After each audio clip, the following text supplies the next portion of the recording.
Ok, muchas gracias hermano por la invitación. Estoy muy contento de estar aquí acompañándoles en esta reunión a los hermanos en la iglesia local que tuve la linda oportunidad de conocerles. Eh, bueno, y quiero invitarles a leer en el Evangelio de Mateo, en el capítulo 8 de Mateo. Capítulo 8 de Mateo. Eh, Abran por favor sus Biblias en el capítulo 8 de Mateo.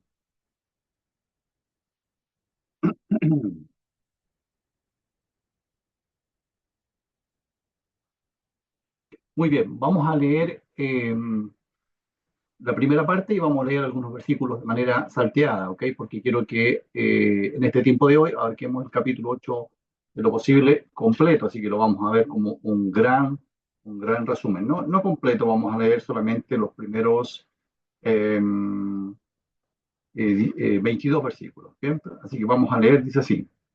Cuando descendió Jesús del monte, le seguía mucha gente, y aquí vino un leproso y se postró ante él, diciendo, Señor, si quieres, puedes limpiarme. Jesús extendió la mano y le tocó, diciendo, quiero, sé limpio. Y al instante su lepra desapareció. Entonces Jesús le dijo, mira, no lo digas a nadie, sino ve, muéstrate al sacerdote y presenta la ofrenda que ordenó Moisés para testimonio a ellos. Verso 5. Entrando Jesús en Capernaum, vino a él un centurión rogándole y diciendo, Señor, mi criado está postrado en casa, paralítico, gravemente atormentado. Y Jesús le dijo, yo iré y le sanaré. Respondió el centurión y dijo, Señor, no soy digno de que entres bajo mi techo, solamente di la palabra y mi criado sanará. Porque también yo soy hombre bajo autoridad y tengo bajo mis órdenes soldados y digo a este ven y va y al otro ven y viene, y a mi siervo hace esto y lo hace. Y al oírlo Jesús se maravilló y dijo a los que le seguían, de cierto os digo que ni aún en Israel he hallado tanta fe. Y os digo que vendrán muchos del oriente y del occidente y se sentarán con Abraham e Isaac y Jacob en el reino de los cielos. Mas los hijos del reino serán echados a las tinieblas de afuera, allí será el lloro y el crujir de dientes. Entonces dijo al centurión, ve y como creíste te sea hecho. Y su criado fue sanado en aquella misma hora. Verso 14, vino Jesús a casa de Pedro y vio la suegra de este postrada en cama con fiebre y tocó su mano y la fiebre la dejó y ella se levantó y le servía. Y cuando llegó la noche trajeron a él muchos endemoniados y con la palabra echó fuera a los demonios y sanó todos los enfermos para que se cumpliese lo dicho por el profeta Isaías cuando dijo, él mismo tomó nuestras dolencias y llevó nuestras dolencias, perdón, tomó nuestras enfermedades y llevó nuestras dolencias. Viéndose Jesús rodeado de mucha gente, mandó pasar al otro lado y vino un escriba y le dijo, Maestro, te seguiré a donde quiera que vayas. Y Jesús le dijo, las zorras tienen guarida y las aves del cielo nidos, mas el Hijo del Hombre no tiene dónde recostar su cabeza. Otro de sus discípulos le dijo, Señor, permíteme que vaya primero y entierre a mi padre. Jesús le dijo, sígueme, deja que los muertos entierren a sus muertos. Muy bien, hasta aquí nomás la palabra del Señor. Bien, los capítulos 8 y 9 de Mateo, 8 y 9 de Mateo, hemos leído la mitad del capítulo 8, pero los capítulos 8 y 9 de Mateo abren toda una sección de milagros y obras poderosas que el Señor Jesús realizó. Después de haber subido al monte y haberse sentado, enseñó a sus discípulos y a toda la multitud que le seguía allí en el monte. Enseñanzas que están registradas en el capítulo 5, 6 y 7 de Mateo hasta el final del capítulo 7, en lo que se conoce como el Sermón del Monte. Todo eso sucedió antes de este capítulo 8 y del capítulo 9. Y ahora entramos a una nueva sección. Estos dos capítulos se leen juntos, deben leerse juntos, capítulo 8 y 9. Y el Señor realiza 10 hechos extraordinarios entre estos dos capítulos. Sana a un leproso, sana al siervo del centurión, sana a la suegra de Pedro, como leímos.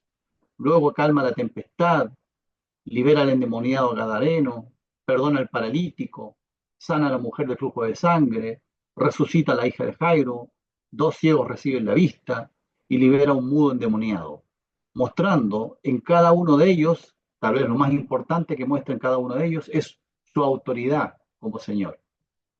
Todo esto para que se cumplieran las señales del Mesías, como le respondió el mismo Señor a los discípulos de Juan, cuando Juan el Bautista, estando preso, envía a discípulos a preguntarle esto: ¿eres tú el que habría de venir o esperaremos a otro? Y el Señor Jesús le responde en estos términos: id y decid a Juan, los ciegos ven, los cojos andan, los leprosos son limpiados y a los pobres es anunciado el Evangelio.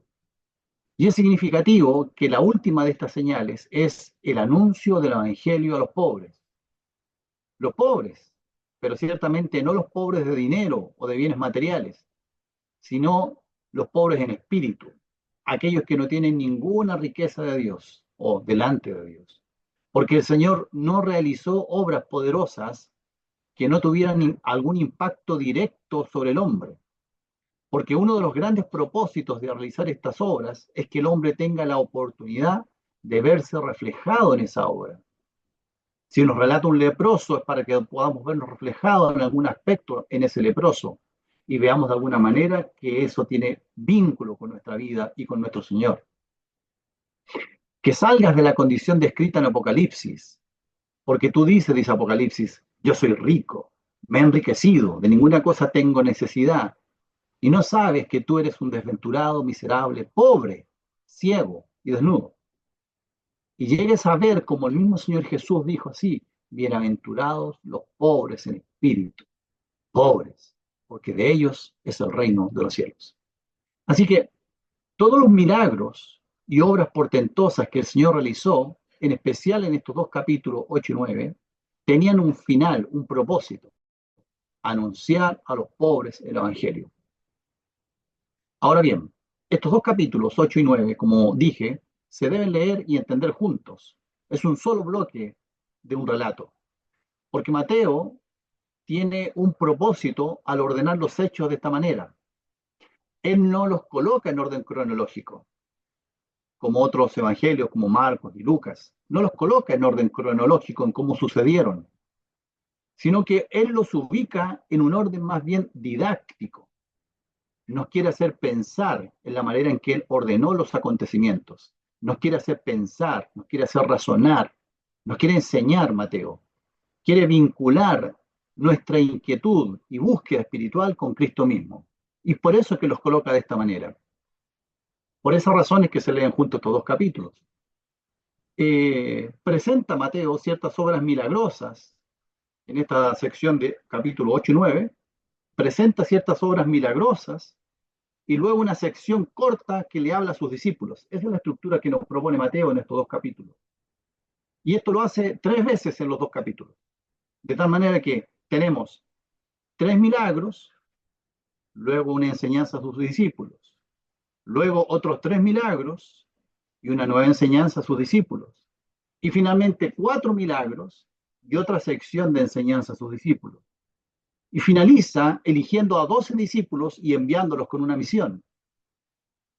En la primera sección de enseñanza, el llamado es: sígueme. Fíjense cómo leímos en el versículo 22 de esta sección que terminamos leyendo, el verso 22. Le dijo Jesús: sígueme. Porque el llamado es a seguir a Jesucristo. Estos dos capítulos son básicamente una sección que nos enseña varias cosas, pero una de las importantes que nos enseña es un llamado a aquellos que quieren ser discípulos y seguidores de Cristo a seguirle y seguirle a Él. Entonces, en la primera sección termina con un Jesús diciendo: sígueme. En la segunda sección de enseñanza, que comienza en el versículo 23 con Jesús calmando la tempestad, pero termina esa sección diciéndole a Mateo y diciéndole: Mateo, sígueme. Nuevamente el llamado en la segunda sección es a seguir a Cristo. Y en la tercera y última sección, si usted se fija, da vuelta a la hoja, llega al final del capítulo 9, en el versículo 38, dice: rogad al Señor de la mies que envíe obreros a su mies. Y comienza, por tanto, el capítulo 10, eligiendo a aquellos que va a enviar y enviándolos. Es decir, todo este bloque, el capítulo 8 y 9, desemboca en los primeros versículos del capítulo 10 y está dedicado para transmitir por parte de Mateo un mensaje a aquellos que han creído en Cristo y que tienen el honor del llamado a seguir a Jesucristo. Y por tanto, los milagros que ha escogido Mateo para colocar en esta sección tienen, entre otras cosas, ese propósito de enseñarles, de mostrarles, de dejar ciertas inquietudes espirituales a aquellos que están llamados a seguir a Cristo. Por lo que leer estos dos capítulos no es cualquier cosa. Nuestra alma, tu alma, hermano, se expone a vernos realmente llamados por Cristo. Hoy estaremos viendo en esta reunión la primera de estas tres secciones. El llamado a ser siervo que renuncia para poder servir. Lo repito, el llamado a ser siervo que renuncia para servir. Entonces, el primer milagro que vemos aquí, y nos vamos a recorrer muy panorámicamente, el primer milagro que vemos aquí es el leproso. Y, y si pensamos en el siervo, podemos ver que aquí está el nacimiento de un siervo, porque un siervo de Dios nace primero a la nueva vida. El Señor estuvo unos tremendos 3 capítulos, capítulos 5, 6 y 7, estuvo desde el capítulo 5 a 7 dándole ejemplos a todos sus oyentes, entre ellos a sus discípulos, de cuán alta es la vara moral de Dios. No se trata, les decía, de no matar, se trata más bien de no airarse contra tu prójimo. No se trata simplemente de no firmar un acta de divorcio correctamente, los papeles de divorcio, no. Sino se trata de no divorciarse, no están los planes de Dios el divorcio. No se trata de no adulterar, sino más bien se trata de no engañar, sino y no codiciar con los ojos. No hay espacio en la ética de Dios para la venganza, para aborrecer al prójimo. No hay espacio para maldecir con mis palabras, ni siquiera de amar a los que me aman únicamente y no amar a mis enemigos. Tampoco hay espacio para tener esa actitud. Y si crees que tener vida de piedad, tampoco se trata tu vida de piedad de orar para que otros te vean. La avaricia, la codicia, el amor al dinero, a decir verdad, gran parte de lo que miras a diario tiene la posibilidad de llenar de tinieblas de codicia de tu alma. ¿Y qué decir cuando te comparas con otros? Cuán fácilmente es ver el defecto en otros y no mirar, lo recuerdan, la viga en tu propio ojo. Hermanos, es tan alto el estándar de Dios que con los puros ejemplos que ha puesto entre el capítulo 5 al 7, que dice, cierra el capítulo, esta sección del Sermón del Monte, diciendo, si miras los frutos, veremos solamente malos frutos. Todo está podrido. Si miramos los cimientos de tu casa, porque ahí hablaba de los dos cimientos al final del capítulo 7, si miramos los cimientos de tu casa, la vemos construida sobre la arena, débil desde los cimientos. Entonces Mateo nos presenta, ya entrando en este capítulo 8, tan pronto Jesús termina estas palabras del Sermón del Monte, dice que iban descendiendo del monte, y lo primero que Mateo escoge para colocar como una obra milagrosa, coloca allí en la escena a un leproso que necesita urgentemente ser limpiado. Porque es claro que luego de escuchar todas estas demandas, era imposible no sentirse falto, sentirse como el leproso, sentirse inmundo, como un leproso realmente se sentía. Y en aquella época, la lepra era una enfermedad mortal, que además colocaba a una persona en una categoría indeseable en la sociedad. Una persona con lepra era una persona repugnante de verla, espantosa, terrible. Algunos historiadores las escriben así, déjenme leerles una descripción de lo que se veía en la lepra de la época. Dice así, ninguna otra enfermedad reduce a un ser humano por tanto tiempo a una ruina tan repugnante. Podía empezar esta enfermedad con pequeños nódulos que se iban ulcerando. Las úlceras desarrollaban una supuración repulsiva, se le caían los párpados, los ojos se le quedaban como mirados fijamente, las cuerdas vocales se le ulceraban y la voz se le ponía áspera y la respiración silbante. Las manos y los pies se ulceraban. Poco a poco el paciente se convertía en una masa de crecimientos ulcerosos. En definitiva, la persona con lepra era básicamente un muerto en descomposición, pero en vida. Pero al igual que con este leproso, ocurrieron cosas en nuestra vida que nos trajeron limpieza al alma. ¿Qué cosas nos ocurrieron que son muy similares a las que están relatadas en el relato del milagro del leproso? Nosotros también vinimos y nos postramos delante del Señor, como lo hizo este hombre. Dice el texto que él vino y se postró, en el versículo 2. Literalmente, se acercó y se postró delante del Señor. Eso destaca más que su lepra misma, ¿sabe?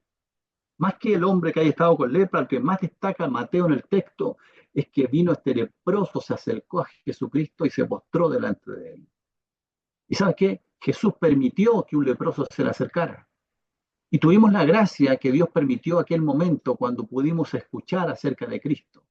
Cuando tú acudiste a Él, pero no por problemas financieros o por tus problemas matrimoniales. No, fuiste por el pecado de tu alma. Fuiste por la enfermedad que te estaba consumiendo. Fuiste a Él por salvación. Por eso el pasaje no usa la palabra sanar. No le dice el leproso al Señor, si quieres puedes sanarme. No, le dice, si quieres puedes limpiarme. Porque necesitas que Cristo limpie tu alma. Y eso era lo que nosotros antes de ser creyentes necesitábamos, que Cristo limpiara nuestra alma, nuestra conciencia y todo nuestro ser. Lo segundo que sucedió con nosotros es que escuchamos su voz diciéndonos, quiero, sé limpio, tal como escuchamos, como lo escuchó el leproso.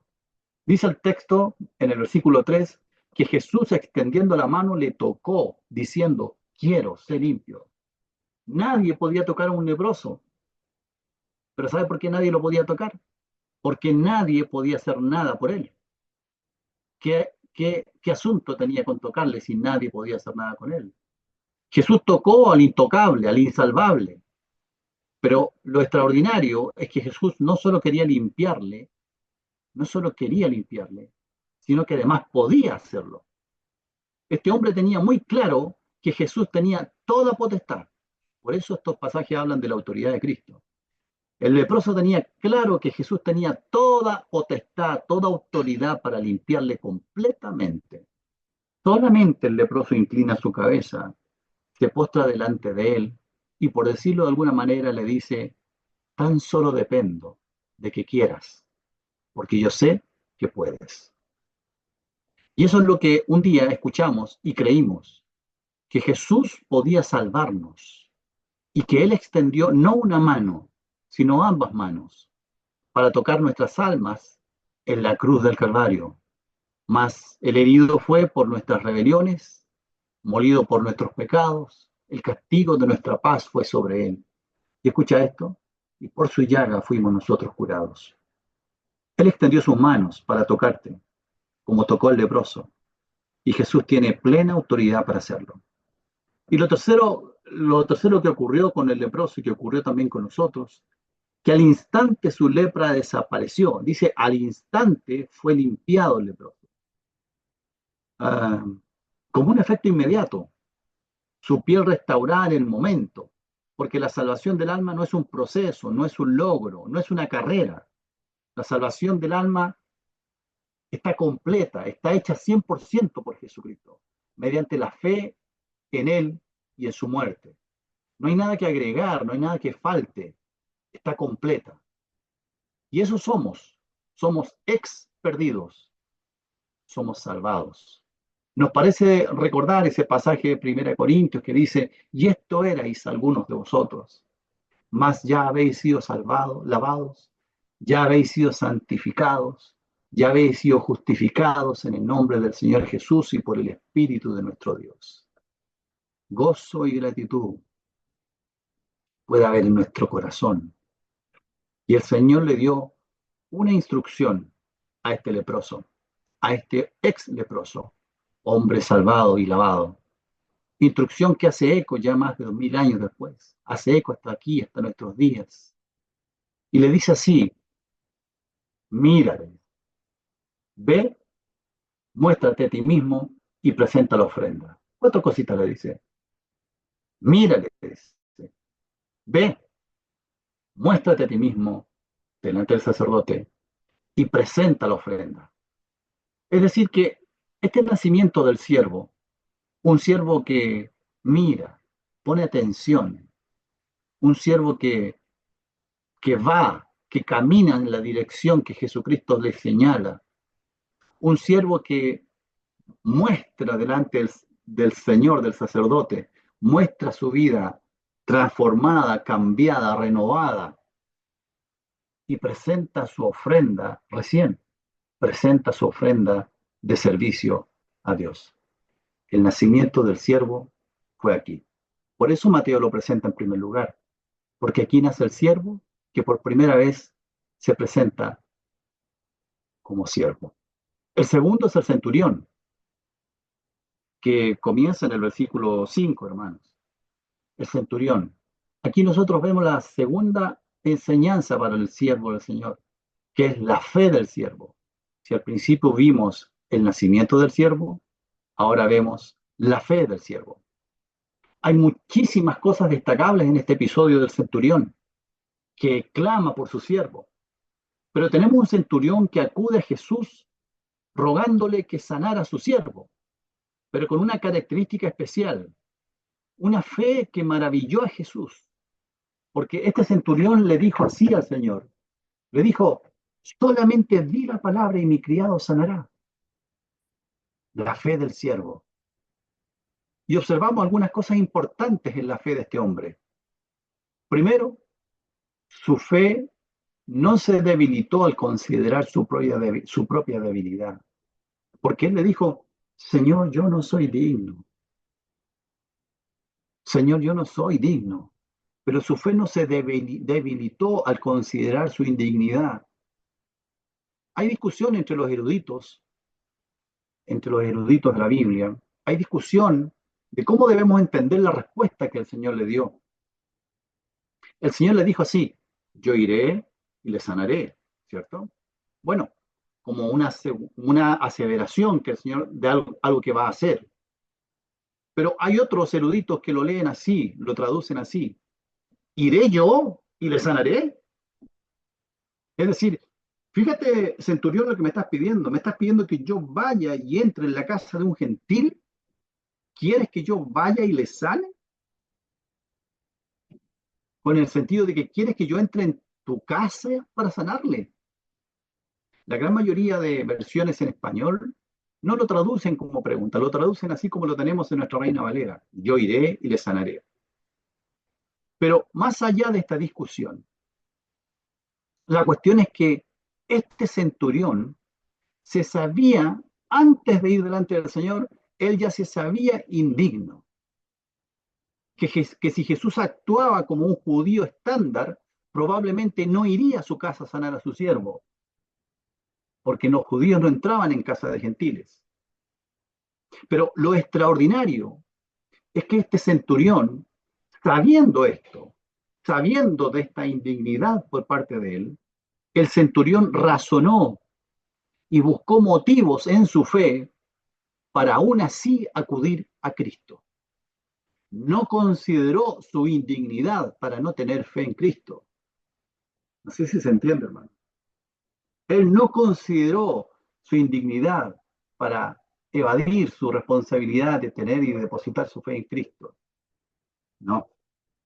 Entonces su primera característica es que su fe no se debilitó al considerar su debilidad. La segunda característica es que su fe se fortaleció al considerar la autoridad de Cristo. Lo repito, su fe se fortaleció al considerar la autoridad que Cristo tenía.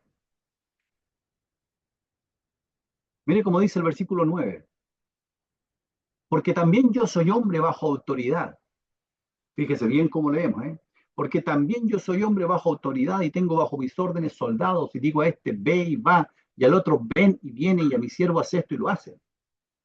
Fíjese cómo el centurión razonó. Él no dijo simplemente, yo tengo autoridad para mandar, así que como yo tengo autoridad para mandar, tú también la tienes. No le dijo así.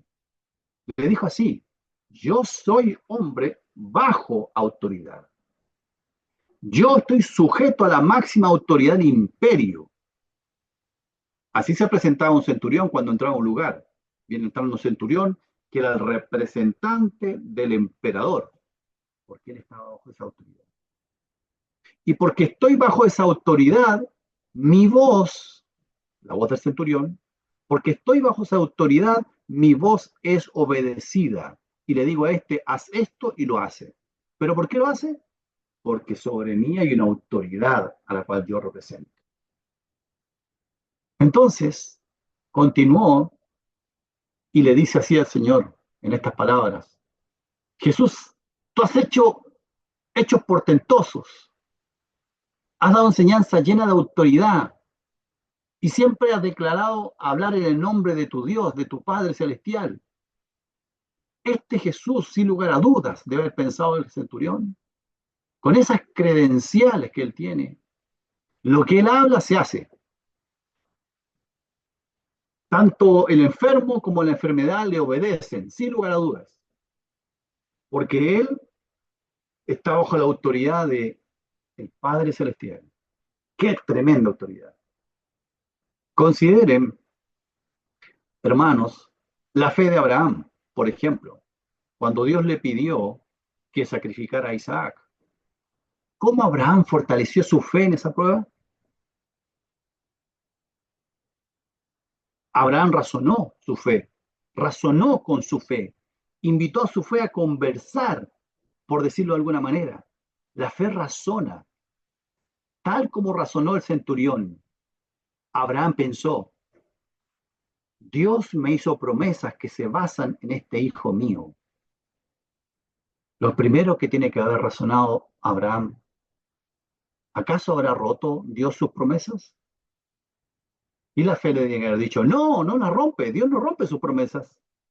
Ok, Dios no las rompe, lo creo. Pero no las rompe, pero ¿se habrá olvidado Dios de estas promesas? No, Dios no se olvida de sus promesas, jamás, porque Dios es fiel a sus promesas, Dios las cumple. A lo mejor Dios va a cambiar el hijo por otro. Tampoco, porque Dios me prometió en Isaac.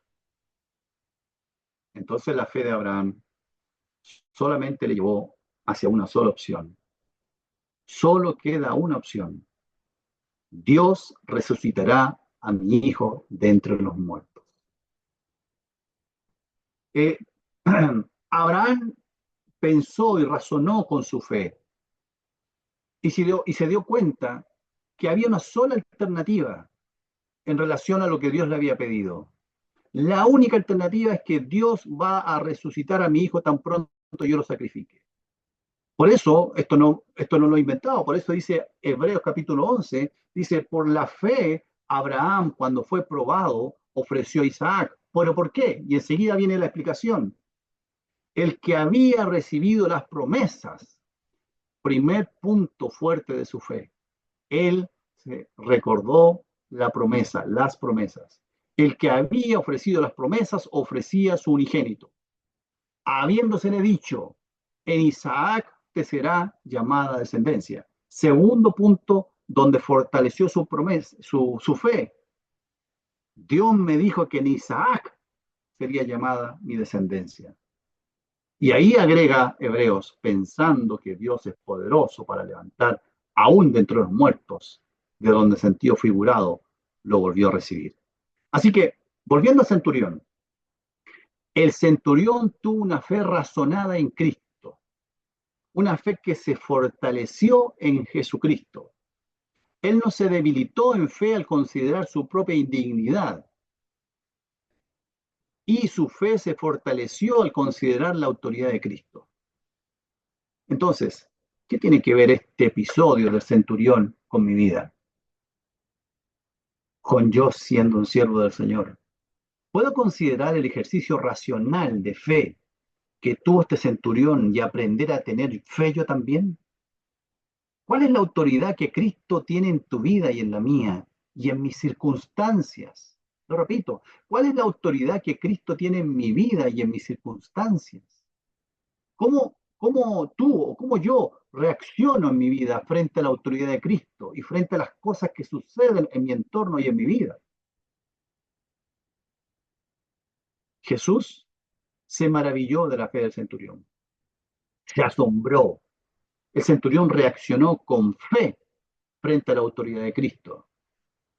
En todo el Nuevo Testamento, el Señor se maravilló solo dos veces, ¿sabe?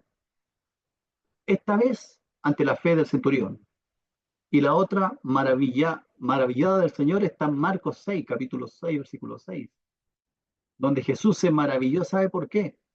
Por la resistencia a la fe en los nazarenos. Se resistieron a tener fe, no querían tener fe. Y él dice que se maravilló de la falta de fe de estos nazarenos. Es decir, el Señor se maravilló por los dos extremos de la reacción del hombre frente a la fe en él.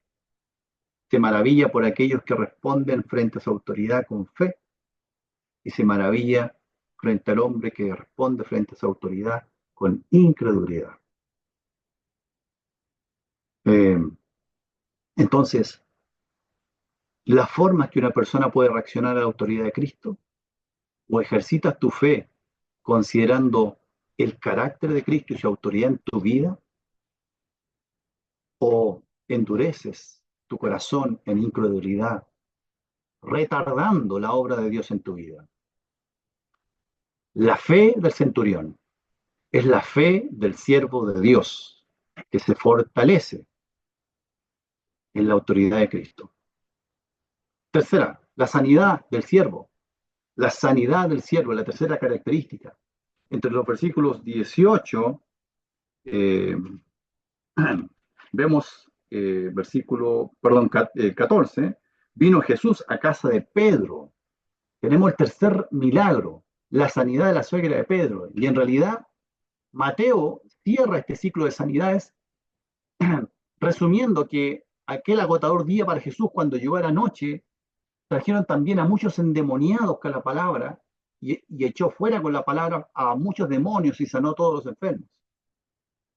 Ahora, Mateo escogió este hecho milagroso de la sanidad de la suegra de Pedro para colocarlo en el tercer ejemplo de sanidades que Jesús realizó. A pesar que en orden cronológico este milagro no ocurrió aquí, pero Mateo lo toma y lo ubica pedagógicamente y deliberadamente lo ubica aquí. Lo ordena así para enseñarnos algunas cosas acerca del siervo. Mateo reúne estos tres milagros de sanidades, reúne a tres marginados por la sociedad. Fíjese usted, a un leproso, marginado, a un centurión, marginado por el hecho de ser gentil, y a una mujer, marginada, que solo podía acceder al patio de las mujeres en el templo. Además, los tres están contaminados por alguna razón: la lepra, el gentil y la fiebre en la mujer. Un judío tenía prohibido acercarse a una persona con fiebre. Y Pedro vivía aparentemente con su suegra y ella estaba con fiebre en cama. Mateo nos dice que Jesús la vio, de acuerdo a los relatos no solo de Mateo, sino que Lucas y Marcos nos agregan que le rogaron por ella, le rogaron también por ella. Pero el hecho es que estaba con una gran fiebre. Lucas, el evangelista, no se resiste su perfil médico y describe que es una gran fiebre. O más literalmente, esta mujer estaba ardiendo en fiebre.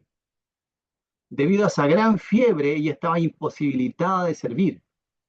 Estaba postrada en cama, tirada en cama. Y entonces ocurre el milagro.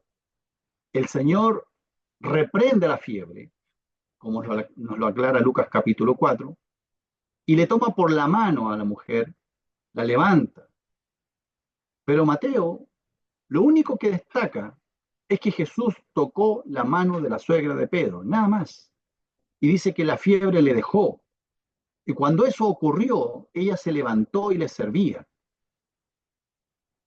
Pero este versículo, en donde dice que el Señor Jesús tocó su mano, la fiebre la dejó y ella se levantó y le servía. Mire ahí, capítulo 8, verso 15, léalo usted también.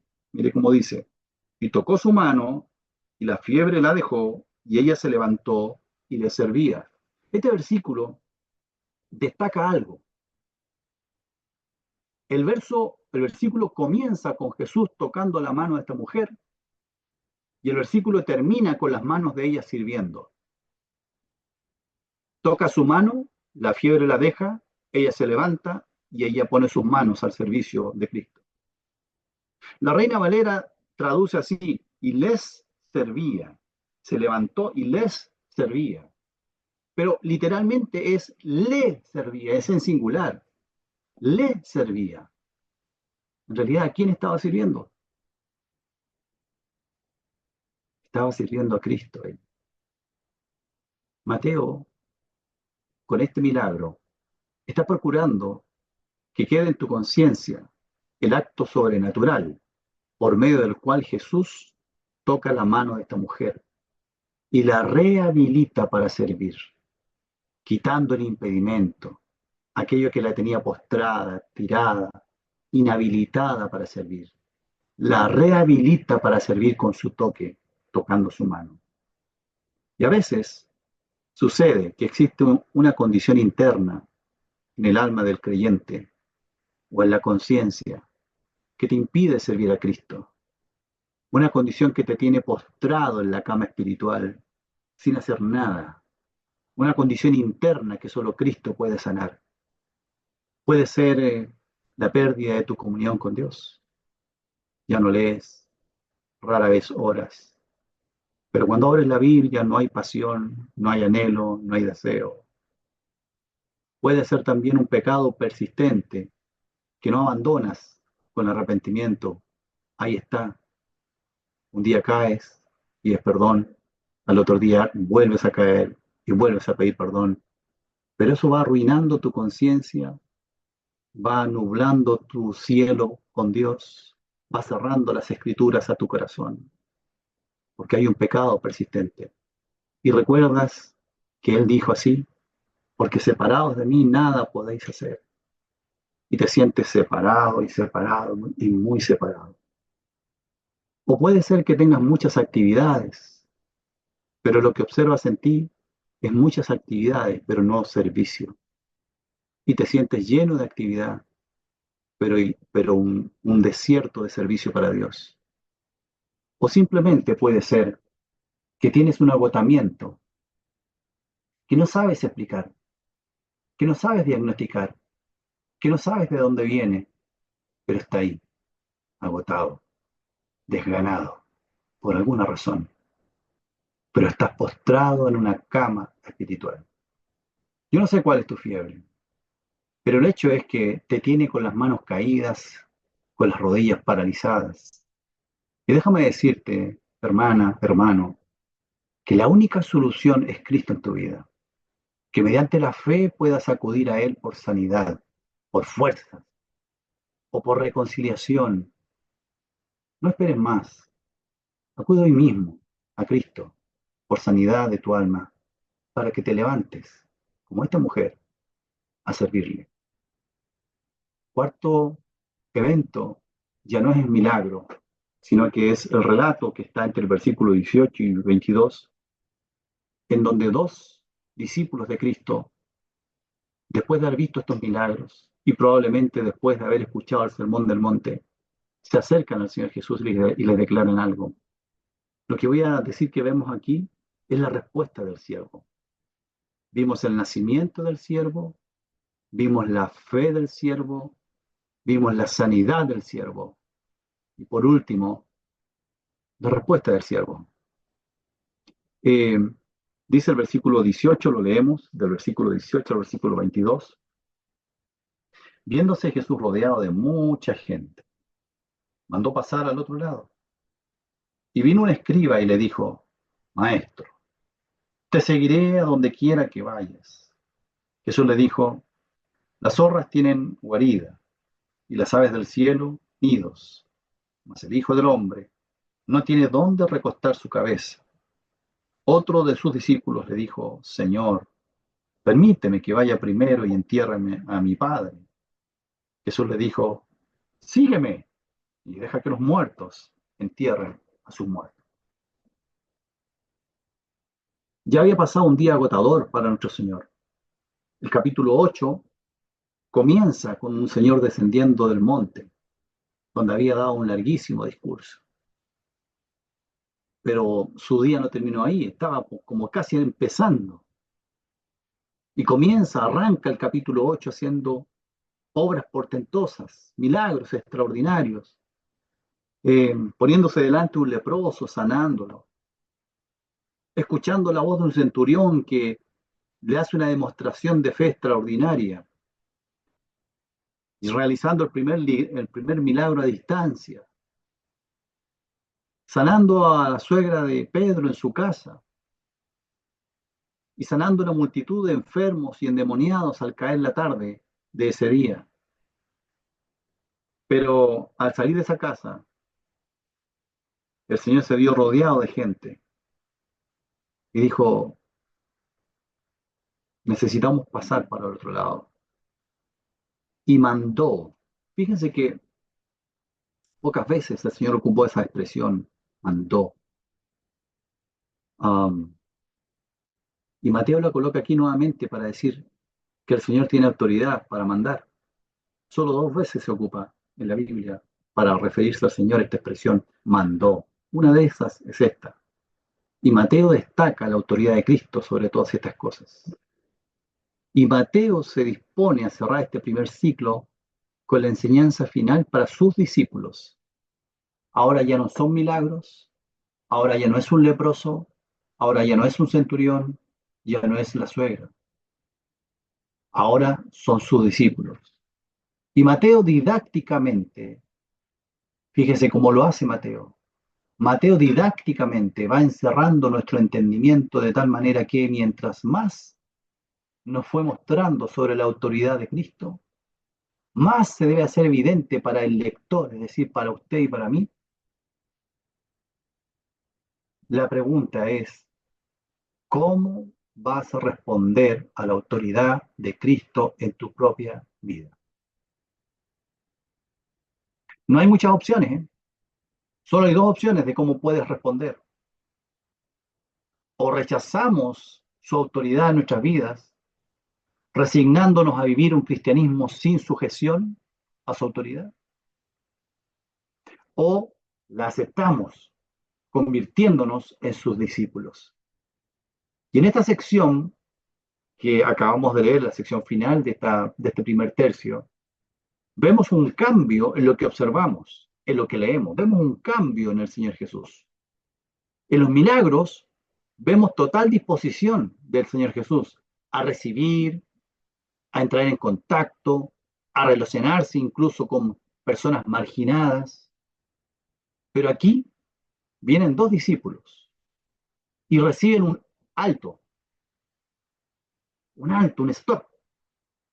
Porque el primer discípulo le dice que se le escriba, Señor, te seguiré. Espera, tienes que saber algo. No tengo dónde recostar la cabeza. ¿Estás seguro que quieres seguirme? Esa es la idea o ese es el sentir que uno puede leer. El otro le dice, Señor, quiero seguirte, pero déjame ir a enterrar primero a mi padre. Y el Señor le dice, mira, esto no es tan sencillo. No es así como tú lo planteas. No es con condiciones. Sígueme, sin condiciones. Aunque ya es tarde en el relato. Está cayendo la tarde, está cayendo la noche. Jesús mandó pasar al otro lado. Y como dije, Mateo sigue señalando aspectos de su autoridad. No dijo, pasemos al otro lado, sino que dice, mandó pasar al otro lado.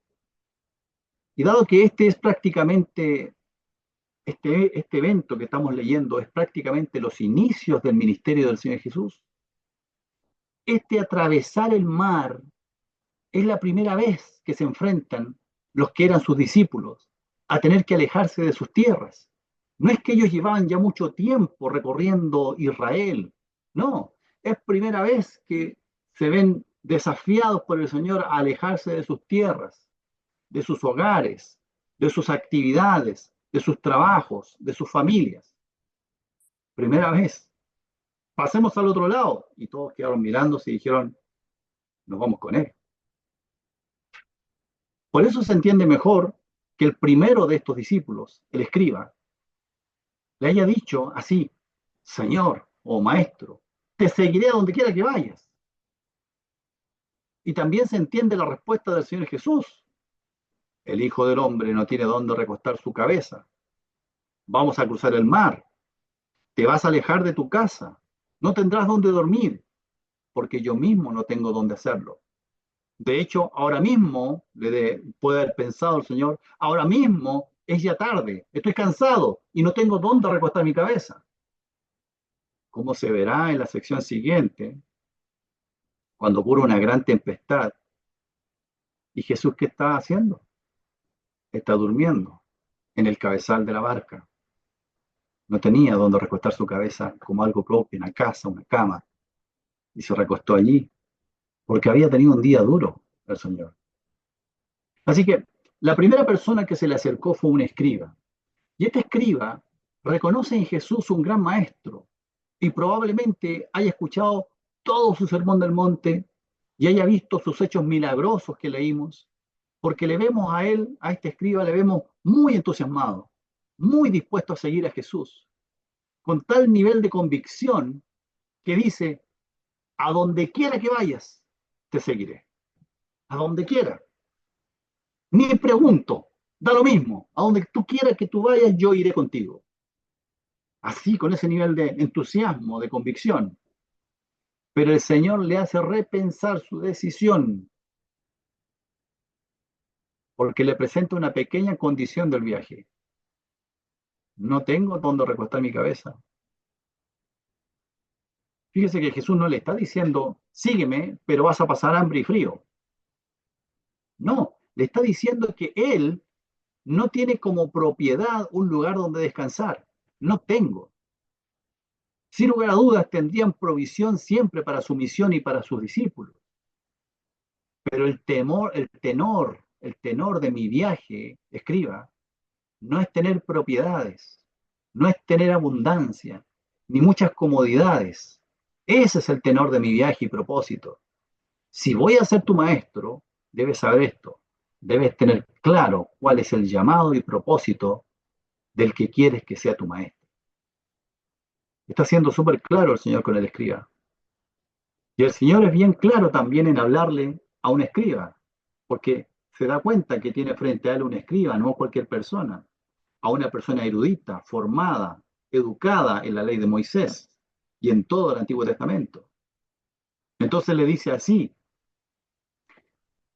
más el Hijo del Hombre, las zorras, las aves, más el Hijo del Hombre. Así se expresa, ¿cierto? Esta es la primera vez que Mateo menciona esta expresión, el Hijo del Hombre. No le responde eh, fíjense bien, no le responde como el escriba le llamó maestro. Podría haberle dicho, pero el maestro no tiene dónde recostar su cabeza. No, le dice, mas el Hijo del Hombre no tiene dónde recostar su cabeza. Para un escriba, tal vez para nosotros no, hermano, pero para un escriba, esa expresión, el Hijo del Hombre, no era desconocida. Para un hombre con esa erudición y esa formación, no era desconocida, sino que le direccionaba directamente hacia la misión de aquel que tenía delante de él. No lo vamos a ver en detalle, pero en adelante Mateo, cada vez que usa esta expresión Hijo del Hombre, la usa para referirse a Jesús, que Jesús es el Mesías, es el Cristo, el ungido de Dios. Y el escriba lo sabía. Así que cuando Jesús le responde, no le dice simplemente, mira, yo no tengo donde recostar mi cabeza por si acaso, ¿eh? No, no le está diciendo simplemente eso. Le está diciendo esto. Mira, escriba, yo soy el Mesías, el ungido de Dios, y no tengo donde recostar mi cabeza. Debes saber que yo soy el Mesías, aquel que está cumpliendo como un siervo sufriente. Esa es mi misión. Esa es mi vocación, escriba. A eso vengo. Mi camino termina en una cruz.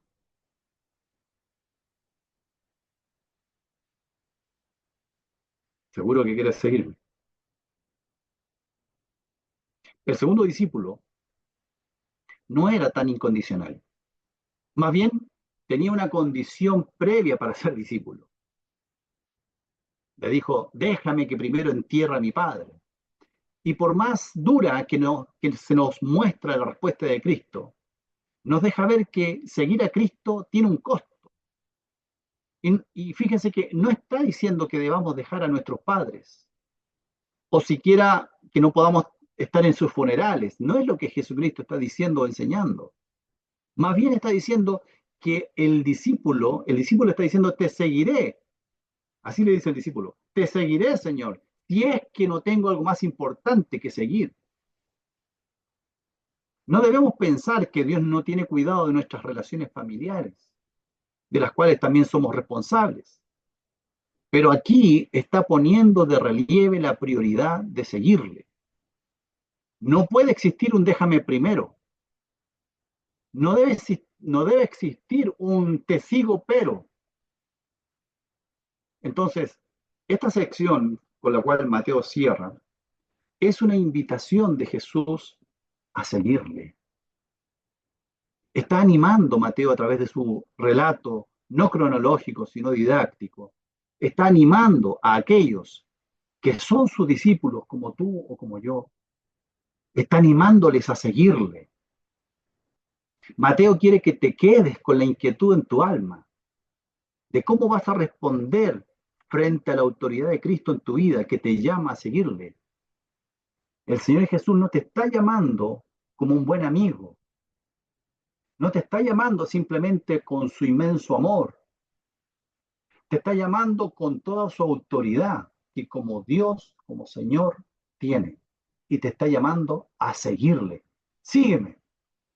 Y toda esta sección es para, Mateo la coloca así, para animarte, para estimularte, para exhortarte, para hacerte pensar en cuál va a ser la respuesta tuya frente a la autoridad de Cristo en tu vida.